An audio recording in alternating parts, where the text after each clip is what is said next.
Alright, we're back. Say hi, Chloe. Hi. You say hi, Christopher? Hi. With my two helpers, Chloe and Christopher. And we're going to actually make the boules now and start the baking. I've preheated the oven to 450. I just started it now, so it's gonna take like a half hour to preheat, and this bread's gonna re-rise in that time. Oh look, there's more Christopher handprints in the flour. So what we're gonna need for this part of the process is, Christy, keep your little mush out of there. Alright? Just plain old flour is fine. You can use bread flour, whatever. This will just keep it from sticking to your hands. A crouching child. You can get back on that seat, buddy. Alright, cornmeal. A steak knife. It's probably the best with big serrations. Okay? The bigger the better. A cookie sheet with no edge, or a pizza peel. And our bread dough. You can see how it's nicely filled up this container. It's sticking to the lid, and yum, right? Okay, so let me get my hands powdered up here with some flour and take care of any boo-boos a child doesn't have had. And Chloe's eating it right off there again. Alright, and I'll show you the process of what we're doing. There we go. Alright, so we're back in Wendy's, joyfully running the camera. Cornmeal.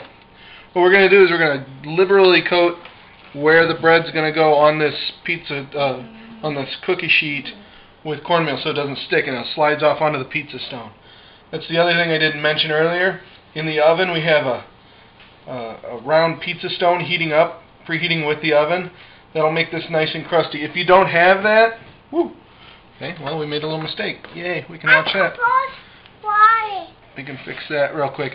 If you don't have a pizza stone, you can just do it right on the cookie sheet, or if you have a cast iron like fry pan or whatever, you can put it in there. Hi, Pook. Yeah, hi. You done eating the bread? She's eating the bread off the lid. The dough off the lid. Hi. Okay, enough. Hi. Hi. Hi. Hi. Okay, guys. Okay, enough. Alright, so you can see it's liberally coated there. And now I'm going to liberally coat my hands in flour. I want a cup of flour. You want a little flour? There's a little flour for you. Make a good mess. A cup of water. Oh, you want a cup of water? Okay. Have to wait for that, dude. Okay. The other thing I'm going to do, you can see this, I'm going to lightly sprinkle it over the top of this dough. This dough is wet. And if you don't do this, it'll just stick to everything. And the wetness will actually incorporate it right into the bread dough, and you'll never notice it was there in the first place. Using the steak knife, just slice across as best you can.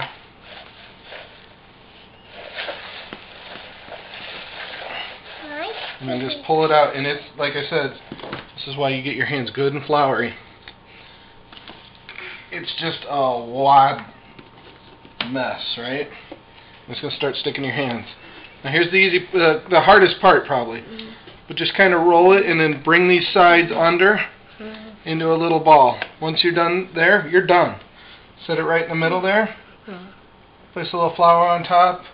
Give it a nice little coating. Get your hand. Don't eat the raw flour, guys. You guys are goofy. You put it on, buddy. Alright, and we're just going to let it rise until the oven's ready.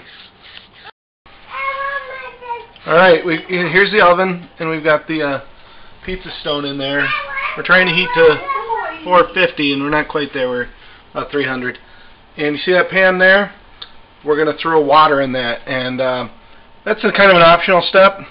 But what it does is allows us to create a big steam bath once we put the bread in there, and that will kind of make a chewier crust.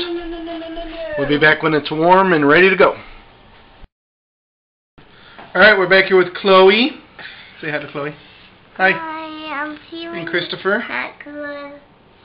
No, Chloe's not feeling very good. She's got an ouchy tooth. But what we're going to do is we're going to finish off this bread and get her. Sleepy. And you're sleepy. It's almost night time, right? Alright, so what we're going to do is we're going to finish off this bread. One of the things is kind of a good idea to do. It's not. Cut. You're going to cut. Is to cut across in the top. Helps to have that flour on there. It helps drag it a little less. This will allow it So it'll allow the bread to expand a little bit. So recording. Alright, so here's our pizza stone, our preheated oven. This cornmeal is going to help us slide right off onto the pizza stone. We'll slide that right back in there. And then our tray, our pan down here with water. Okay, here's the unveiling. Look at that. Let me get this thing out of here. And on the cooling rack, and you can take a look at it. Doot, doot, doot. So, much to my dismay, the cooling rack is dirty. But it'll cool just fine right here on this. And compared to my hand, it fits in nicely, and it's hot. Let it cool down a little bit here. We'll cut into it and have some fun. That's pretty much going.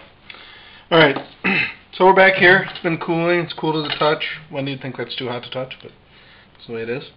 We have two different knives here. I'm going to use this one because it's awesome. But the bigger the serrations on these bread knives, the better. One of those with the micro serrations, I don't know how well that's going to work. We don't use those. But you're going to need a bread knife, especially if you use the water to steam that, because this is, I mean, that's tough. You ain't, you know, that's hard. It's crusty. Let's cut into this and see what we got. Okay, we're starting again. Yeah. All right, so you can see I just cut through that. Got these big fluffy pockets, and it's moist. It's still good and hot.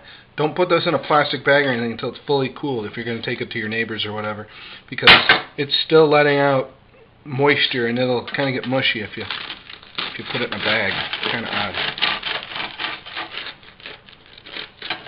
Look at that. Tears right open. And good stuff.